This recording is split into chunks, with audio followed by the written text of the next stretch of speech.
part of a larger congregation, but you won't find them in many of your churches being persecuted God. They were alive enough to curse, but they can't find them. The living dead, they exist because they're accustomed to it. You haven't thought about why they shouldn't. You know, if they weren't so used to moving around and not staying in any one place for any amount of time, someone would be coming around and swept them away by now. I take it you have a point to all this.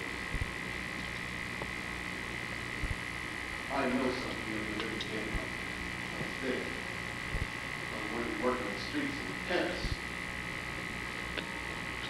When you're around the same people all the time, every day, you don't notice a change like that.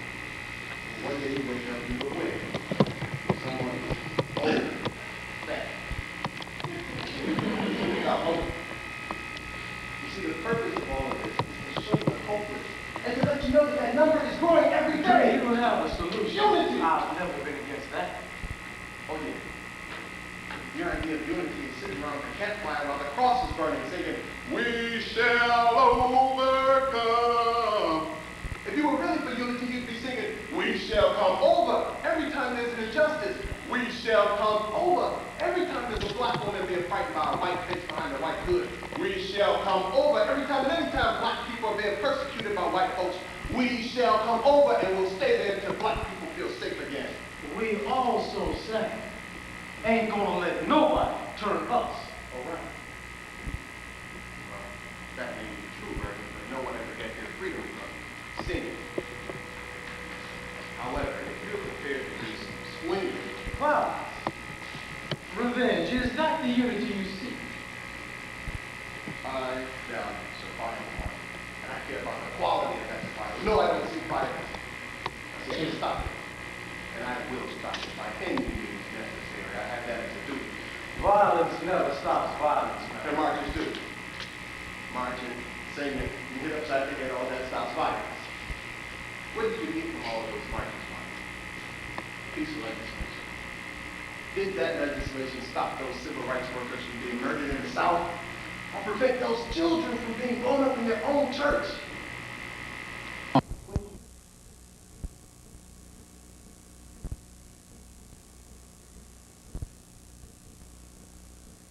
I accomplished my own undermining.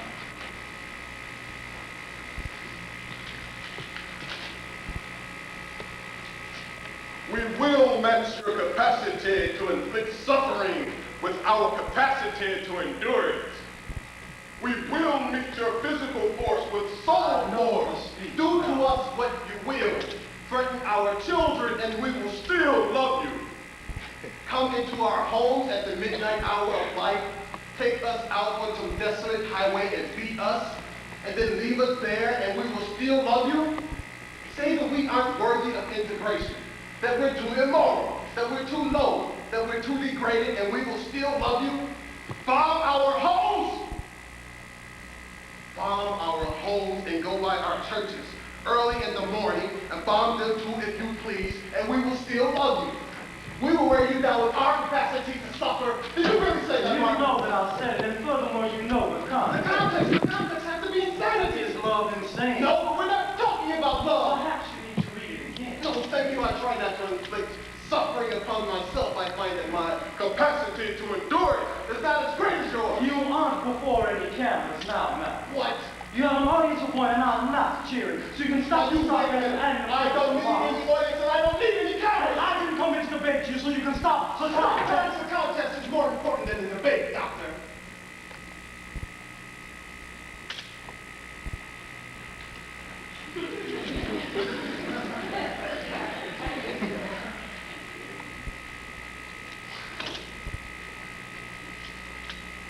Are you satisfied? I just wish it was at ease. Doctor. Why is it that every time you say the words doctor or reverend, I have the distinct impression I should feel insulted? You must forgive me, not having had the advantage of university training. Sometimes my language appears too harsh. You are too modest, man. It is doubtful that Harvard invites a man to lecture where it's difficult to be in Harvard? Harvard didn't bring me there to lecture, they brought me there to be embarrassed. But as Harvard found out, I am not embarrassed either.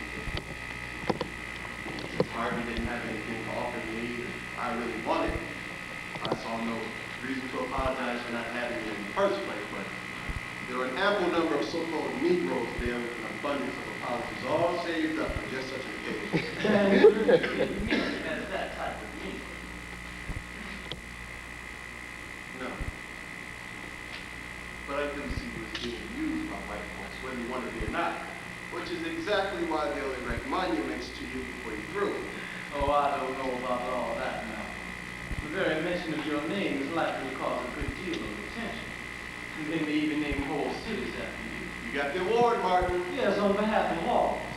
People everywhere who fought against injustice. White people gave you the award, Martin.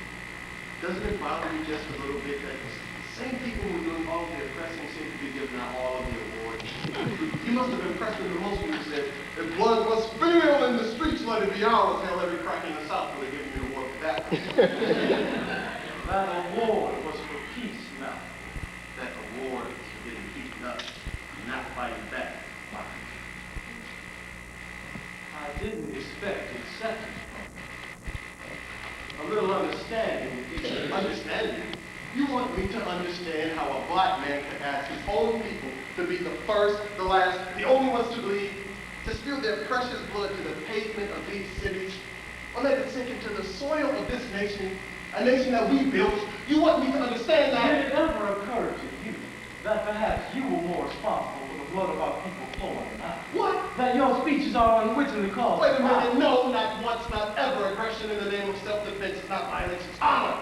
We've got to learn to do for ourselves, to think for ourselves, and not let the man shape our values for us. Because he's got some tricky logic. He's got the kind of logic that'll tell you that defending your families is wrong, that defending your communities is violence. When the music is the tango, you tango. It's as simple as that. You don't want to tango, change the music to a waltz, and maybe we can dance around all night at the light night. Black eyes and white girls. Don't you think we've made any progress? Progress. You get some concessions because I was the alternative. They threw some cash, some legislation, and some traffic control programs your way, and the hopes that non-violence would win out. The only problem is that we're the only ones running around here trying to be non-violent and get hit upside the head. They kill me first, you got nothing to negotiate with. They kill you first, they better not have you. Like they'll hold your non-violent methods up to the world as a testament to your courage. And knowing them, they'll hold it up so long that they won't realize the contradiction they may be doing it, which is that you'll probably be killed in preaching it. We can't learn anything from martyrs anymore, Martin. Jesus was a martyr. Yes, he was. Jesus was a martyr 2,000 years ago. And 2,000 years ago, it was possible to kill a man and not to kill a movement. But today, they flash it before you on the big screen and the small. The same unrelenting message. When you leave, you die. When you leave, you die. Now, how long can we continue to teach that to our children? And out there, that's not the country, Marcus. It's not. Out there, they stack family on top of family, black man on top of black man until there is no room to breathe. And when you can't breathe, you die. Or you strike out. Someone else dies. Women, beautiful black women, can be a hazard for them to be beautiful out on those streets. And the drugs. You pump enough drugs in that community and they will drink anything. They'll drink one of your drinks, Martin. I can't change now. I think you know. What do you mean you can't change? Anyone can change. That girl we were talking about. I can't change. Neither can you. Well, if you can't change, will you at least get angry?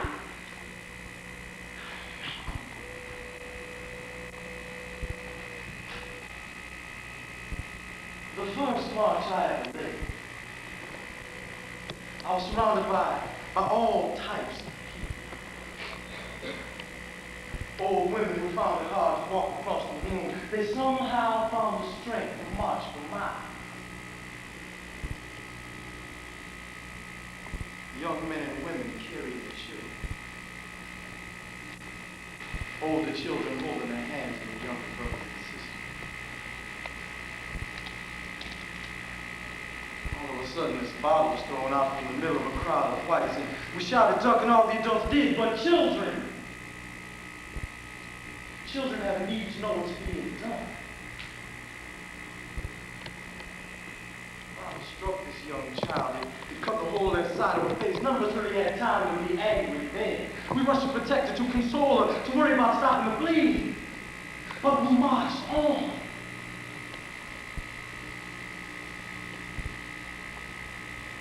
And then just a few moments later, this huge white man, bigger than the truck he must have been driving that night, this huge white man yelled with all his force, "Go home, you little nigger bastard!" He was screaming at this young boy. Could have been older than 7 or 8.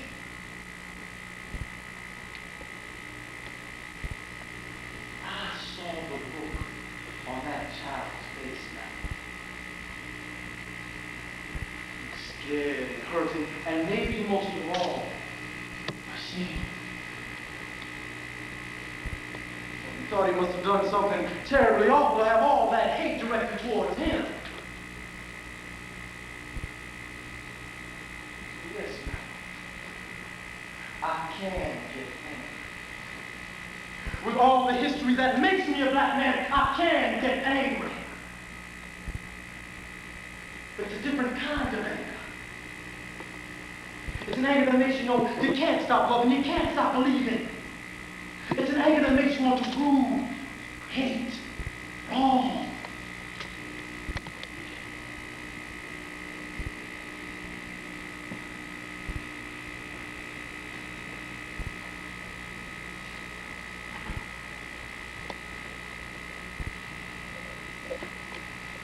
I just want to prove hate less powerful. We both deal with power. Just do it differently. Oh, yes, we do. You see a child bleeding in here, you seek to comfort him. I see the man with the stone in his hand, and I seek to stop him. And if I can't stop him before he throws it out, I'll make sure he never throws it out. And just what will that accomplish? If you stop him, there will just be another, and another, and another. It doesn't matter how good a football player you are, doctor. If the game is baseball, you get yourself a bat. If you got a problem swinging it, then you ought to stay out of this game. I had hoped that your trip to Mecca had given you a greater respect. Perhaps even a broader compassion. You don't tame the lion and leave the jungle unchanged, Mark. I saw some things outside of this country. Outside this country. I saw some things that my heart wouldn't that we see or feel here in America. I saw a white person when they spoke of race or color. It was almost as if it were incident. Like talking about a table or a soup or a sunset. That was outside this country. Here in this country, when a man speaks of race or color, you know what he's talking about. You see it in his expression. You hear it in his voice. He means he's on top. You're not. And there's no way he's ever going to let that change. It's a simple matter of power and privilege. And the ones in power always decide who gets the privilege. We're not the ones in power, Martin. And we never will be until we get control of our own minds, our own thinking. You want to free black, right? I want to free America. It's the only way any of us can be Martin, free. can't you see what's happening to us? 5 years from now, 10 at the most, white people won't have to do anything to us. We'll be doing it to ourselves. Some of these brothers go to your demonstration peacefully and keep their heads split wide open. Don't you know they come back to their own communities and commit violent crimes? It's not them. It's the hurt. It's the anger, the rage that's all more up inside of them and couldn't strike us in the only way acceptable, the only way they see fit. Now, I may not be able to calm that rage, but at least I can direct it to the right source. Don't we really want the same thing, John? The same thing. Well, let's look at it, sir. You want us to be able to buy a cup of coffee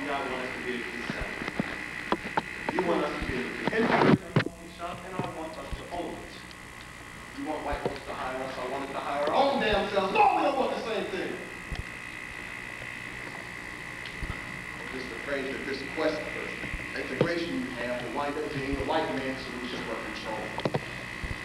My only hope is people hate us so much that he won't realize how much power he'll have over us if he were to open up all those doors and just let us in. And so, those of us who don't agree with your definition of power, I suppose we're to be called Uncle Tom. I only refer to the older ones as Uncle these days, Martin, and I don't call them Tom anymore. I call them Uncle Roy, Uncle Ralph, Uncle Whitney. They don't deserve that from me. They don't deserve that from me.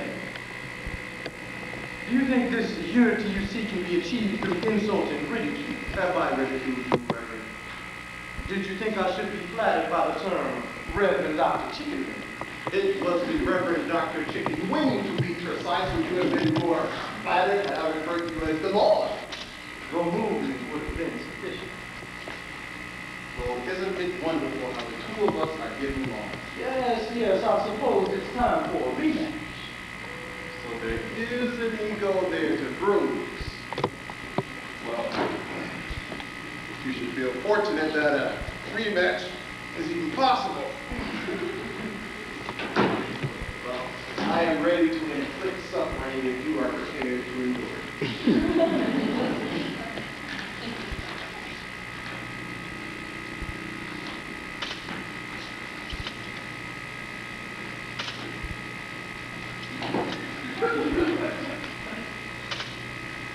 But it seems like we're even, Reverend. Yes, I suppose that we are. Is that why you invited me? Actually, I'm surprised that you accepted my invitation. Malcolm, to tell you the truth, I came because I wanted to offer my protection. What? Well, when I heard about the violence Protection? this morning, You offer me protection. You. So what are you going to do, sir? Are you going to have a mass sit-in and pray? Maybe you think that non-violent action of yours will frighten those Molotov cocktails. any Molotov cocktails that were thrown through your house were thrown there because of your movement, not mine. Yeah, my movement is flexible. It considers all options and it rules nothing else. Doesn't go around asking and begging and takes. It has one goal, that's freedom. Total, absolute, and complete. Those who aren't willing to pay the price for freedom really don't want it. And don't set yourself up as the authority on freedom now. Well, I wouldn't think of it, Doctor. Authorities are those people who study so hard to be white. But when they get real good at it, they get to be called scholars. And when they speak for all the Negroes, that's when they get to be called authorities. I came here to offer my help. But if you don't want it, I can just... You're helping to kill me, Doctor. Am I accused of Not that? accused, indicted. This nonviolent movement of yours is going to get you, me. It's going to get everybody killed. Nonviolence is the only chance we have now. By appealing to the conscience of this The country... conscience of this country? The conscience of this country? Martin, this country has no conscience. It has no morality. It has no sense of honor. Hell, it doesn't even have a memory. It forgets. It doesn't want to remember. And that which we won't let it forget is lies about it. It only has a conscience when you agree with it. It doesn't care about right or wrong. It cares about whether or not you agree with it. And when you agree with it, that it agrees with you. If you don't agree with it, it'll be damned if it agrees with you.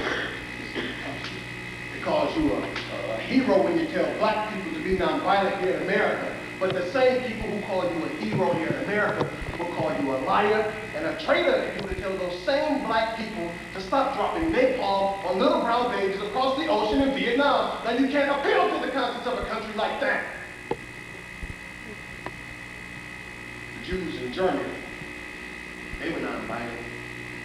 They were nonviolent all the way to the gas ovens.